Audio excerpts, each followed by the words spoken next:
What is up? Today we're going to talk about how to be a sustainable content creator in Malaysia. And today it's not like any usual video that you watch from my channel. It's going to be very different. We are in ZY Cheng.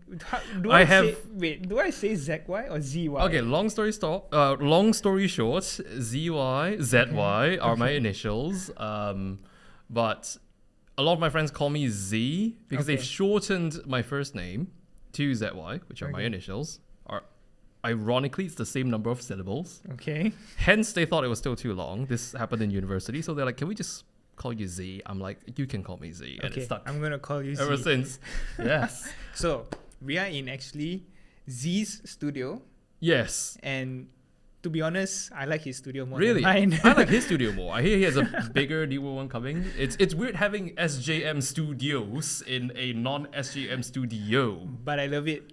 So, and the whole point of me coming here is actually part of a bigger series where I try to visit other people's studios, especially content creators in Malaysia. Oh. Not overseas yet. Maybe if someone want to invite me overseas to review your studio or whatever, then please feel free to do so. But today we are here. Travel. I came here once before, I think To pick up a secret something. Yeah, the lens is out now. So I picked up a lens from him for Sony's video launch, I guess. I forgot what product it was. 28 to 70. Oh, that was a big lens. That was a big product. It was quite major. So then, from then on, I thought to myself, like, you know what? I have to come here and actually make a video because, I mean, you have such a cozy space, all the camera gears, Cozy means small. Everything is also set up optimally for your YouTube video. That's me, honestly speaking. Okay, I appreciate that. I would say it's set up. I wouldn't say it's set up optimally in general, but I'd say it's optimally for me because I know exactly where everything I need is. But Shimon keeps saying he likes my studio. We should trade studios one day. One day. I wouldn't mind using his studio. It's a lot bigger and a lot more exciting in my opinion. I mean, it's all about perspective. Perspective. So let's get into. Before we get into the juicy part, I know a lot of people want to know how to be a sustainable creator in Malaysia, but we need to know what you do first. From my understanding, you're a YouTuber for quite a number of years, and you also lecture about filmmaking. Yes. Yeah, so he lectures about filmmaking. He knows what he's doing. It's actually, I do it a little less actively now. I was more active between the years 2019 to 2024, which...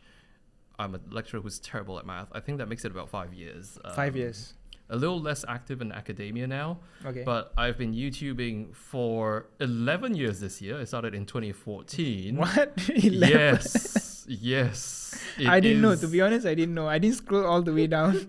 So I didn't know. You will find, I've not taken down those videos, but I will tell you, at least the first 6-7 years of videos are absolute abominations. They are not...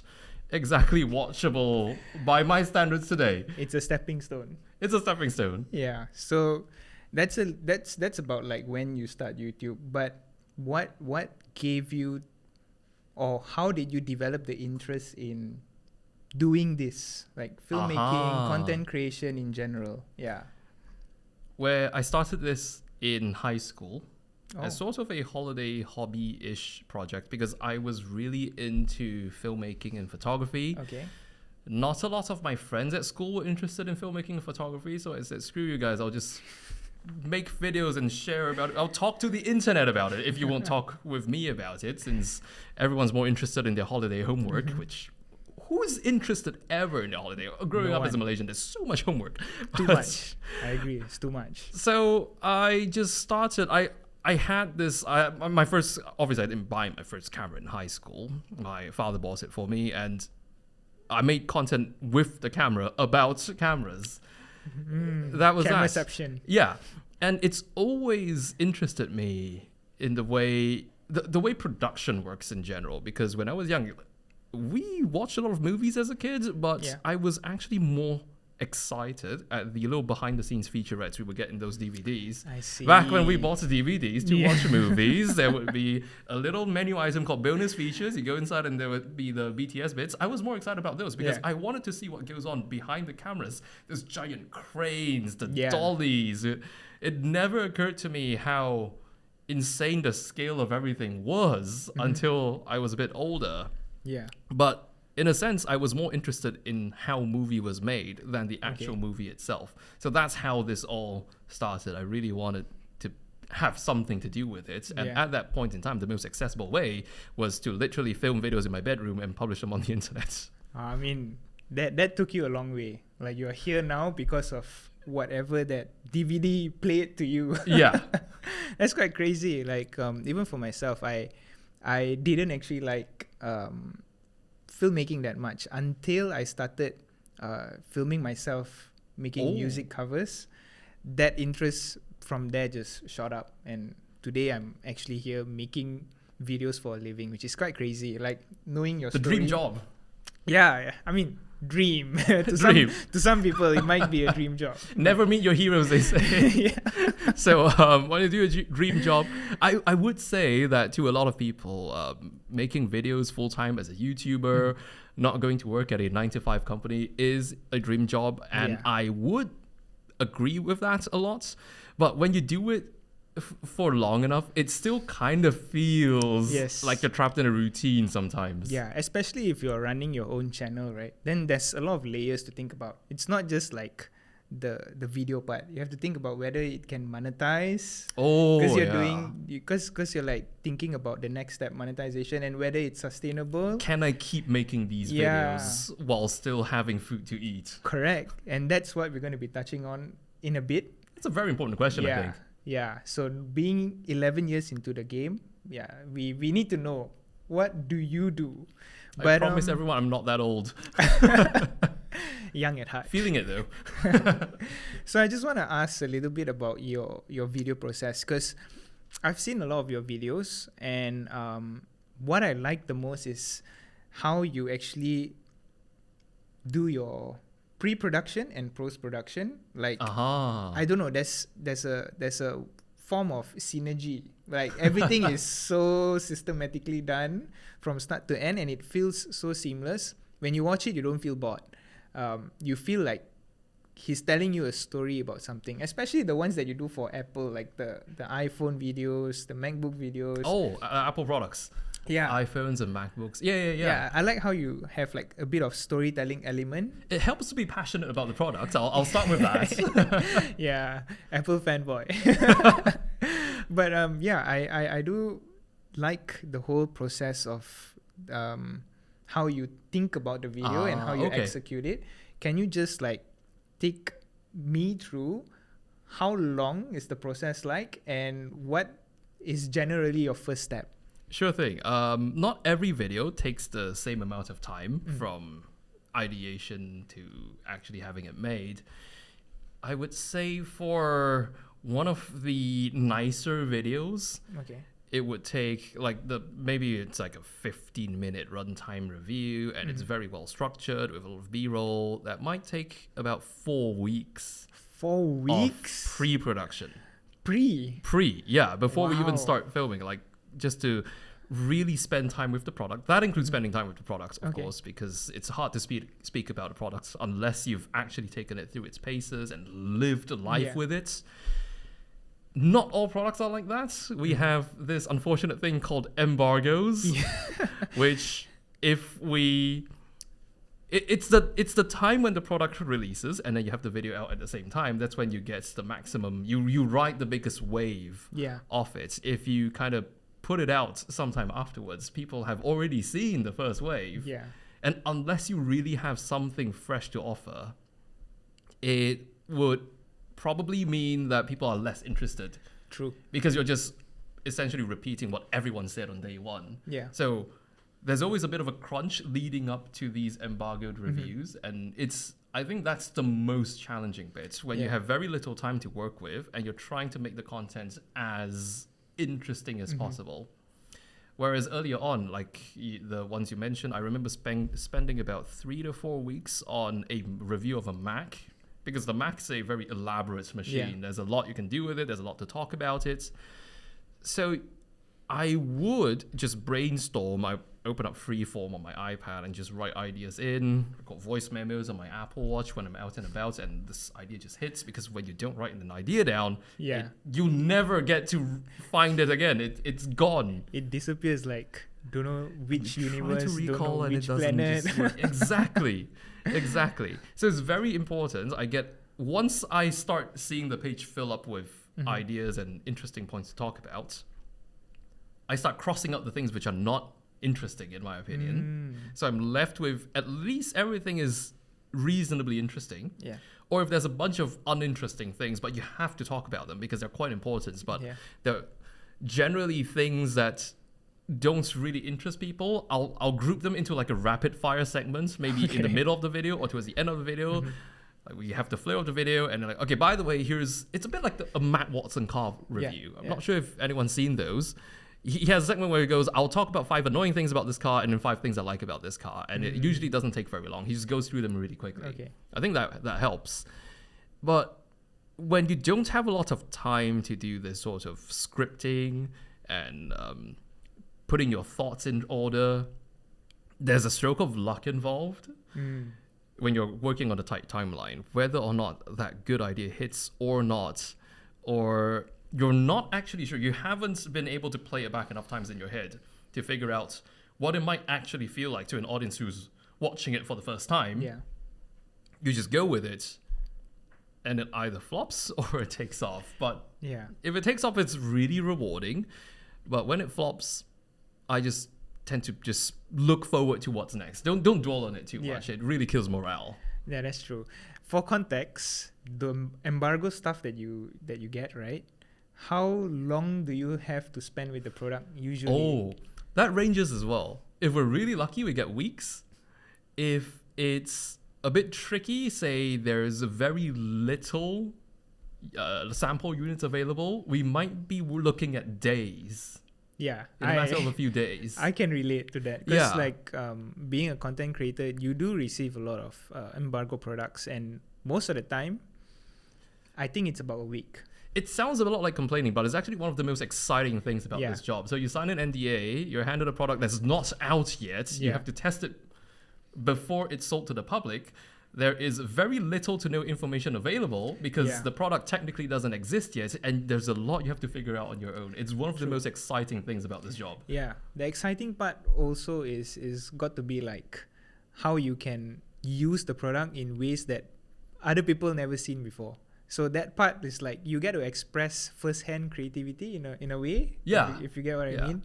And the only thing is that getting all these products early, you really have to like make way in your schedule, like push everything aside just to film that video. You have to prioritize it, really. Yeah, imagine like having client work going on at the same time. You just need to tell your client like, sorry, I think I need to delay your work for a bit. But then I feel like the excitement really comes when you're always making content about new products for some reason. I mean, I feel the same way. Yeah, I would juggling projects is a skill that's I think almost required, and I'm still getting to grips about it.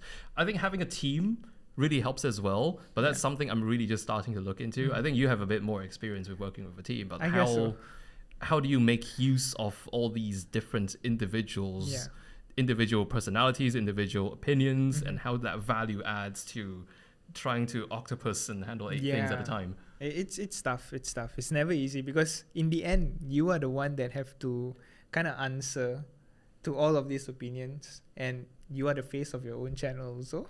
Yeah, we have to be accountable for the stuff we put out. Yeah, but yeah, that's good context as to how you actually work your whole process.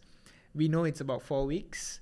And that is just for pre-production. Optimally. Very often I get less than 4 weeks. Yeah. What about the production part? Like, how long do you take to actually film and maybe edit? Yeah.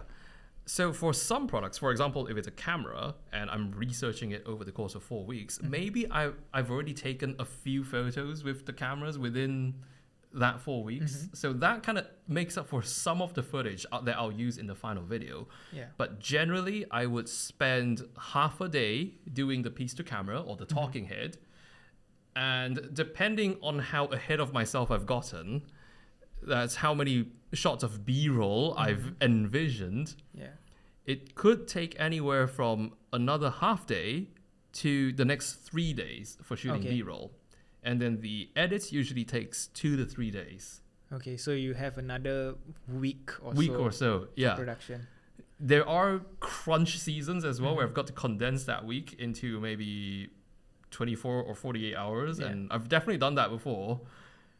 It's not a lot of sleep involved, but it's a lot of fast-paced edits, I would say. But that's a good tip, because you mentioned like during the 4 weeks of pre-production, you also took test footages that you can use as B-roll. So I think one thing is making sure that your test footage is more than usable. That's quite important if you want to save time, because then you don't have to go out again and at least get something usable. Because, you know, for example, if you're with your phone and you want to get a Apple log footage, don't just like put your phone up there and not adjust your ISO or whatever. At least try to put an effort to, you know, make sure that it's set up quite well, and then you get an option to use that footage. Yeah, so that's a pretty good tip. There's definitely times when we're just editing the timeline halfway and we're like, oh no, we missed a shot, and we just run up to the studio, turn on the lights, and we get that shot, and the SD card goes straight back into the Mac, and it's happened before. To avoid all that, then make sure during your testing phase, then you just make sure that you get good footage out of it as well. Yeah, that's pro tip number 1. Pro tip number 1. Then on that... There was a cat. Yeah.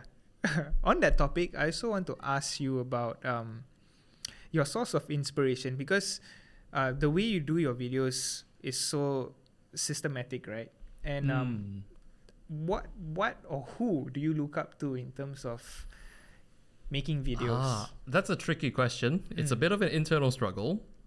I like to look for inspiration, but sometimes I try to avoid looking at references at all. Because when you see somebody else do their work and it's great, and you try to maybe adopt some of that, but it kind of takes away, personally, I'm not sure creatively if this is the right approach, but I like to shut off looking at anything else. For example, if I'm reviewing a product that's already out, one would naturally try to look at other reviews of the same product. I try to get none of that. So I have something that's, I can say, is original to me at least. And then afterwards I look at the reviews. Oh, okay, so there's actually a lot of common ground. But it's sort of like I'm trying to block out all external stimulus. So I'm forced to come up with something of my own. But sometimes you get stuck. And that's when you really have to try looking at inspiration. Obviously, other creators. It's a very interesting landscape that among creators, we're all friends, but we're kind of competitors as well, in a sense. And it's a really interesting dynamic. So when one of these friends / competitors of ours pulls off something that's really interesting, we can straight up go up to them and ask them how they did it. And they'll likely tell us, and it shouldn't be a one-on-one copy, but it should be a source of inspiration, like how they've done that or how they've solved this problem in a really interesting way. But for inspiration, I very often turn to cinema. I watch films and everything because I might be biased. I was a film student, and cinema is undoubtedly the ultimate form of storytelling. I agree. So it's a bit of escapism as well. It's very important to take yourself out of this creative rot you're in, look at something else, then come back to it with a fresh mind. And I find just distracting myself even momentarily and then coming back to an idea with a fresh perspective is more effective than any sort of referencing in my book. Yeah, I think that's also pro tip number 2. Like, try to avoid looking at other creators do their reviews before you actually sit down and come up with your own ideas. At least you know your ideas are not influenced by other creators, which might be great sometimes, but you sort of want to exercise your own creative energy also. Some creators can be quite convincing, you know. Yeah. You might have a completely different perspective before Yeah. and after watching their video because they pointed out something that you didn't see. Correct. But that could kind of affect the authenticity of your original perspective. Yeah. I like to bring a cat into the frame. Yeah, you Okay. can. Okay, Yeah. we got a Oh, meow so cute. effect generator. So that brings me to like, ooh. That brings me to like another part of it. Like for myself, I do tend to look right away at other creators for inspiration. Oh, And at some point, it does feel like I'm copying certain things. But to get out of that mindset is really difficult because you've seen it. It's hard to like get it out of your mind. exactly. So I think doing it your way, where you start with nothing, and then when you need help, look for the inspirations out there. That could help like exercise a bit more creative juice. I think that's pro tip number 2. Very, very wise words. I can't guarantee it works for everyone, but I'd say it's something I tend to do. I mean, it sounds good in theory. Or I'm just really easy to influence. I'm like, no, don't talk to me until I finish this review. But that's good. That's good. Okay. That's it. I mean, creativity, workflow, how he does his stuff is good. But what is even crazier and even more important is how he does it for 11 years in a row. Yes. So that's it. I just want to ask you a bit about like how you make this career sustainable. I know you teach, okay. but mainly YouTube is the thing that drives you day in, day out, right? Yes, between teaching and YouTube, I'd say YouTube pays more. Yeah. So in that sense, can I ask you, what is the number of income streams that you have through YouTube alone? Absolutely. Yeah. Yeah, I think that's a very important question Mhm. to answer, and especially if anyone's looking to get into it, this would be quite helpful because nobody told me this when I was starting Yeah. out. The number of income streams, I can think of at least 2, 3 Mhm. actually at the moment. Make that 4. Yes. Oh, Let me cool. note that down 4. before I forget. Let me note that down before I forget. Sure. Yes. Take your time. So there is, I'll just list them out and I'll elaborate one by Yeah. one. There is, of course, the YouTube ad money. Yeah. Then there are offline events. Okay. Then there is affiliate. And there is sponsorships. Okay. So 4. 4. So there's, of course, the money that the platform pays us, Mhm. the YouTube AdSense revenue. In case everyone's not aware, there is this thing where a bit of money is generated every time. The advertiser has to pay a bit of money for every time you see that McDonald's ad on YouTube. Yeah. It costs a bit more if you click on it. Then we get a 50-50 split. Or if you subscribe to YouTube Premium, we get a cut of that as well. Usually, that pays peanuts. It's I'd say it's enough to cover my electricity bills, maybe. So it's not exactly paying Nicholas's salary, who's say behind the camera. So it's not Eh. exactly as much as people think you would have earned. I imagine if you're a huge creator, say PewDiePie back in the days, or you have insane viewership figures, like millions per video, Yeah. then that might be very sustainable. But unfortunately for tech reviewers like us, we don't get that sort of numbers. Yeah. It's a bit more difficult because Yeah. the market is way It's smaller. interesting because most people think that's the main way YouTubers make money. And it's unfortunately not that straightforward for us. It's unfortunate for us that we can't just hit upload and get a paycheck every month. We kind of do get a paycheck every month. It's just not Yeah. as many zeros as everyone thinks it is. There's also like tax involved, right? Where you have to slice Oh, yeah. off a chunk. You have to pay US withholding tax for YouTube ad money that's generated from US viewers. So the US government takes a cut of that. Then it hits me. Then I have to pay tax to the Malaysian government. So there's not really much left at the end of it. It's There's also like a 10 ringgit transaction fee. So there's that. yeah. So now you know, taxes really deduct the amount that you can earn on YouTube. Yeah. Yeah. There's, of course, when you make a bit of a reputation after you build this reputation after a few years of doing YouTube, you get invited to offline events. Sometimes as a speaker, or you get to host some workshops for brands that we collaborate with. That's a potential revenue stream as well. And that's really quite exciting because it's an actual in-person event. You're meeting real people face to face. Yeah. You're shaking hands with new friends. You get to meet these brand representatives, these marketing managers, and you learn a lot from them. There's also, this is quite linked to sponsorships. These usually come in a few forms. Some brands would commission videos from us to be published on our channels. Some brands would ask us to make videos for them so they can use them in their social media channels. There's also sponsored ad reads where they'll purchase, a 30-second or 1-minute spot in your video. The usual stuff we've Squarespace? seen. Squarespace, some VPN providers. They're usually some sort of a service provider. And those really give us a lot more financial remuneration for the costs associated with producing these videos. These are video sponsors.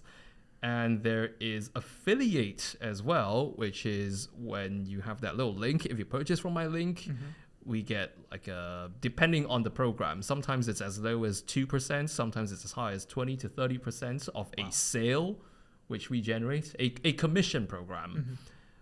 For me, I wouldn't say that's a very primary source of income, but it's a pretty good bonus sort of. Well, you get a free few coffees every month or so. Yeah, better than nothing. That's true. But what about affiliate? I just want to ask, like in Malaysia, because we don't have Amazon. Yes. Do you still use Amazon links? Oh, yes. And do they generate more than It's one Shopee of my or Lazada? highest earning affiliate programs, Amazon, because a lot of my viewers, they purchase from Amazon. When they purchase from Amazon, even though there's no Amazon in Malaysia, I still get that payment from Amazon. Yeah, that's good. Like, what's the percentage like compared to the Lazada and Shopee ones that we usually I actually did not sign up for the local affiliate programs. So it's just Amazon? It's Amazon and B&H for me. And then there are some brands who have their own affiliate program. I see. Yeah. That's actually really good. Good to know. It's quite interesting because you can be paid in cash, or say Amazon, you can be paid in gift cards. And because it's not a lot of money, if you live off it, you're going to feel like, I'm having such a rough time. But if you forget that you actually have this affiliate commission that's coming in and you ignore it for, say, 3 months, and you just look at that payout from Amazon alone, and I usually cash it out as gift cards. So I basically get free shopping credits at Amazon. That's good. And you can buy gear on Amazon. So it kind of feeds back into the whole system. I get this money for making videos, and I can purchase more gear to make better videos. Yeah, that's a really good way of thinking about it. Also, when you mention all this for different streams, right? Imagine a pie. Like in a pie, how many percent do you think is the YouTube ad revenue? Let me think. It's definitely the second lowest one. If I rank them in order, it would be highest paying sponsorships. Second would be offline events. Third would be YouTube ad revenue. Fourth would be affiliate. I see. Yeah. Interesting. So sponsorship is always Sponsorships are the most sustainable ways for us to make videos at the moment. Okay. Yeah. In that sense, sponsorship is always related to content that brands pay for.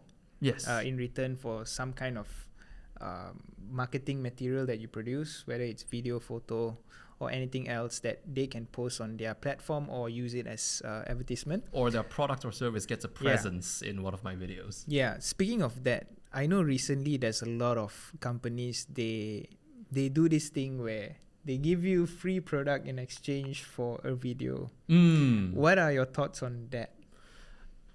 I guess it really depends on the product. For that, it really comes down to one thing for me, whether or not it's a product I actually use, or if it's a product that has caught my interest. If not, I generally try to not do it, because then it just kind of turns into a bad experience for both of us. I'm stuck with having to make a review for a product I'm not really interested in, and the video itself might not turn out to be particularly exciting for the brand. Yeah. So I'd say it really comes down to whether or not it's a product I can speak for. Choose the brand you work with wisely.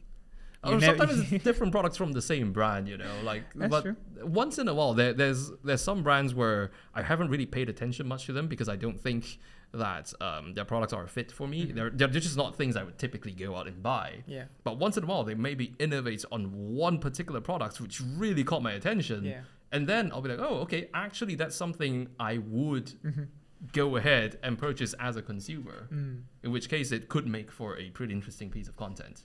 Yeah, that's cool. Let's say you accept a brand deal where they pay you using products, pay you by products, like a barter trade. Do you, at some point, will decide to sell that product? Oh, yeah. Personally, I would. Sometimes, if that's the case, I try to be very upfront about it. Like, I tell them that this product is payments for this video in a sense, and I will eventually sell it. Or I might continue using it, but I have at least the option to sell it if I want to. So they are usually fine with that? Most of the times they're fine with that because it's like a gift to you. And you can do whatever you want. Yeah. Okay, good to know I'm not the only one that does this. Because sometimes the products can be quite high value, but it might not be something that you want or use. So might as well sell it and get something out of it. Yeah. So pro tip number I'm actually a 3 bit or lazy 4? to sell the products. So I try to have that first layer of filter. My first layer of filter is this something I would actually buy? So if they send it to me and I can save the trouble of me going out to buy it, then great. And if it's something I wouldn't buy, it saves me the trouble of having to sell it. Yeah. So pro tip number 3 and 4. Number 3 is choosing the brands that you work with wisely, and make sure that you multiply your income streams. Yes. And never just stick to ad revenue. And then the 4th thing is something to do with money, which I can't remember. Was it selling? See, that's what happens when you don't note down your ideas. They go off. Something All about good. Yeah. Pro tip number 4. You guys note down ready? your ideas. That's good. Let's go. Next thing. With money comes sometimes problems, because more bills to pay. Yes. More people to feed. Oh yeah. What are your top 3 challenges running your YouTube channel? I know you're expanding, and these challenges are not just money related. It could be what you face as a creator in terms of ideation and other aspects of it. Like, if you could list top 3, what would it be? Let me do a quick crunch. Money for cat food, money for cat litter. I think inspiration is one of the biggest challenges. When you've made this many videos, it's quite easy to run out of ideas. True. It's a bit of a occupational hazard. Again, it all sounds like a lot of complaining, but these are problems that find us. We don't find these problems. For example, if I review a lot of cameras and lenses, say lenses. Yeah.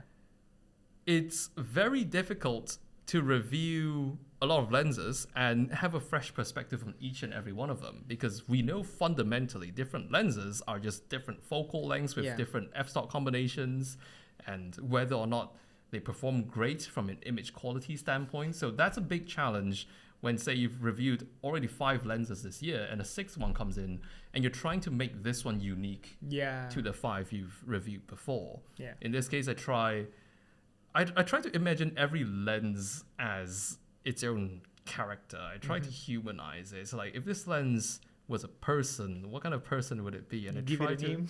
Yeah, you give it a name. You're like this 51.2 is like this beefy guy who's an overachiever, just the overachiever. Yeah, the overachiever, something like that. So that's one problem. Continuously finding ways to stay inspired. We've actually already touched on this, but the second challenge, the second biggest challenge, is working with tight timelines. It's very hard to produce your best work when you're really short on time.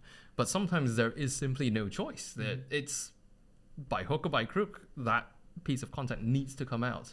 So that's always fun to work with. Yeah, I mean, being a YouTube creator or just a creator in general, your team isn't really that big. Like Yeah. it's not production level where you can delegate everything everywhere. Not at all. But yeah, you have to sort of take on a lot of roles, wear multiple hats, and just get it done. Like sit there and grind it out. I should reiterate, it's not impossible. It's entirely possible to work within the really short timeline. It's just you have a lot less time to think about your decisions. You have to make these decisions quickly. Yeah.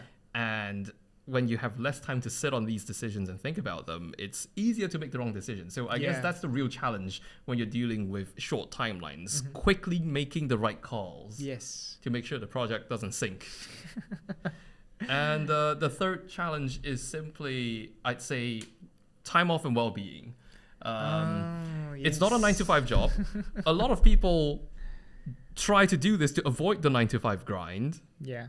because it's a lot very routinely. But for this job, it's the lack of a routine that's challenging. We never get to pick our seasons. We kind of have to take whatever comes. Yeah. I agree. So it's actually quite difficult to plan a holiday, say, or take some time off. Yeah, especially if that's something you like doing, you sort of can't get it off your mind. Because Yeah. in the end of the day, your hobby is your work.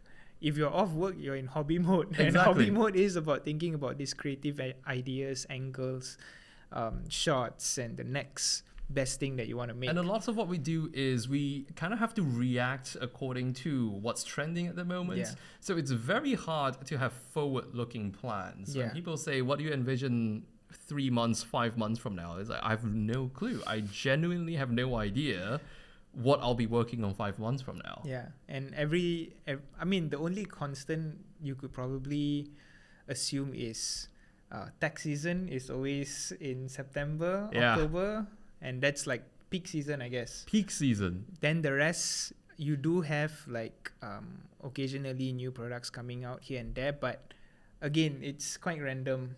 There's no That's- guarantee. Some Yeah. tech seasons, some tech-tembers are busier than others. Yeah. Some tech-tembers spill into Techtober and then Tech-Vember, and then for Yeah. some reason it's still full of product launches in December. Yeah. We never know. Some Januaries are quiet. Some Januaries have like 10 products in them. Yeah, so you always have to keep your calendar more or less flexible Yes. in a way. Yes. With that said, how do you actually keep this career sustainable? Because you have to sort of manage a lot of things, manage your time well, and also sort of make some free time to have adjustments in between.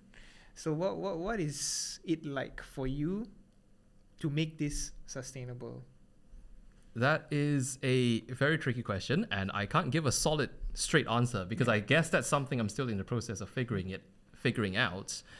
I'd say at the moment it is sustainable, but to make it profitable is where the goal is, and that's quite tricky. That's when you have a lot of trade-offs you want to make. Like if you take exclusively sponsored videos, for example, then that leaves very little room for, say, making a video that's not sponsored and you're just passionate about.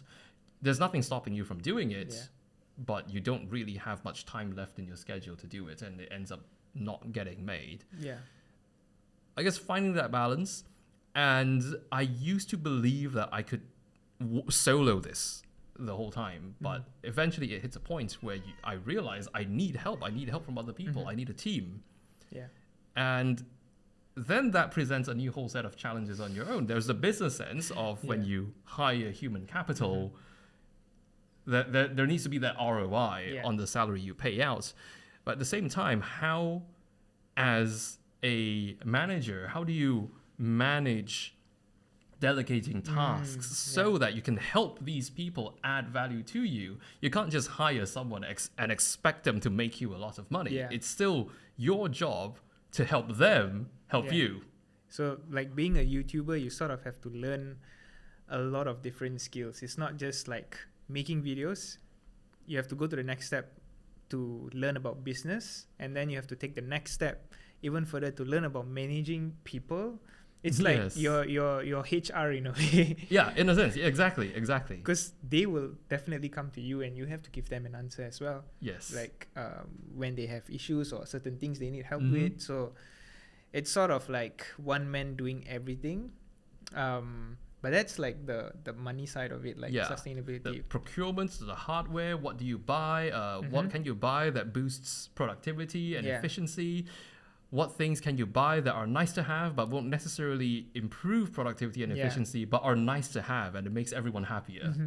Yeah. Things like that. So that's sustainability. Like, just a little bit more about sustainability. How would you advise people who want to start making content, not necessarily in tech, could be in tech, could be in any other categories, but any advice for them to stay sustainable? It's not just about the money side, maybe in terms of like how they could balance their time better. Yeah, not necessarily in the money side. Is there anything that you have? I would say, I'm not sure if this is really good advice, but I'm just putting out what has worked for me, and that's starting work your way through a gradual progression. Don't jump too much in the deep end unless you know very clearly what you're doing. I started out not really knowing what I'm doing, which is why I started in high school where the stakes were really low. Yeah. I was still living in my parents' home. I didn't have bills to pay. I was still going to school. Yeah. Of That's course, the best I time. had to balance homework and schoolwork and all that. Yeah. But there was nothing to lose when I started my YouTube career. There was a very low commitment, and that really gave me a head start. I could very comfortably have a lot of room for trial and error, and I'm able to afford a lot of failures because they didn't really mean ruining my entire livelihood. So I still had time to figure it out. So I guess my advice is try and do it in a way where you can give yourself time. Yeah, I kind of agree with that, because if you're starting out and you're not sure if this is going to be a full-time job, at least dip your toes into it. Maybe do a couple of videos and not spend like your whole time doing it. Maybe in a day, dedicate some time. And over time, if that's something comfortable for you, then definitely dive in deeper. Because the last thing you want to do is just like go all in and realize that this is not something that you like doing, but you already left your job for that. So that's pro tip number Don't resort to the easy way out away. Do it the hard way first. Do the tough part of juggling and maybe sleeping less for a few nights. So don't skip on too many nights of sleep. It's bad for health. But just put more effort into it and try and see if that's something that could feasibly work for you. Then slowly ease your way into where you envision yourself to be. That's a good test to actually make sure that you really want to do it. Scale towards it. Scale towards it. I think that's all the questions that I have. Like, thank you so much for actually taking us through your whole process. A My little bit pleasure. of pro tips here and there. Thanks for coming all the way here to do this. Yes, it's nearby. I drove 10 minutes. It's the same town. Yeah, it's only 10 minutes away. So, we are going to hopefully continue this series. If you like it, comment down below. And if it's something you want to see more often, then I will try to reach out to more creators. So we want to go and see more studios, explore different spaces, and also their thinking and thought process behind their work. So that's it for this video. Hope you guys enjoy it. And maybe I'll see you in Your studio. I hope to see you in your studio. Yeah, that's right. Let's do it.